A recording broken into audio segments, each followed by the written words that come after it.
Jesus fuck! Shit down!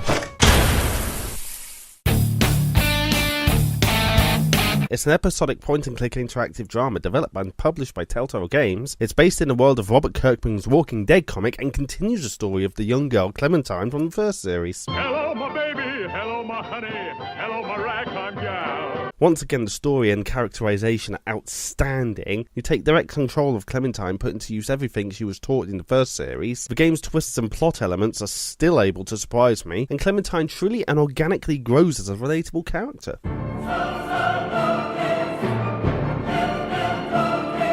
It seems to have even less true gameplay than the first series. New characters are often introduced and killed off way too quickly. The story doesn't really seem to progress as organically as Series 1, and as before, your decisions end up impacting the endgame very little. The problem with this game is that it was always going to be compared to the first series, and always end up falling short, simply because the first series was like nothing we'd ever seen before.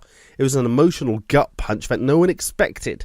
Now, although Series 2 hits all the same marks, and indeed surpasses Series 1 in some aspects, overall we know pretty much what to expect. We know that good people are going to die, we know that we'll be betrayed at some point, and you could really label the game as merely more of the same. That is, if it wasn't for the stellar character development given to Clementine. Now the player character of the game. She is no longer the scared little girl she was in the first game. She has taken on board everything she was taught and used it to survive the terrible world that she now inhabits, and yet still has enough innocence so that you're still concerned for her. It feels like first series was a lesson, and now comes the test, and by the end of the series she is ready to face what's ahead and be a burden to absolutely no one. For all the flack I could throw at Series 2 for not being as good as Series 1, put into perspective, the game is still as fantastic, engaging and heart-wrenching as it ever was, even with its inclusion of amateur self-surgery.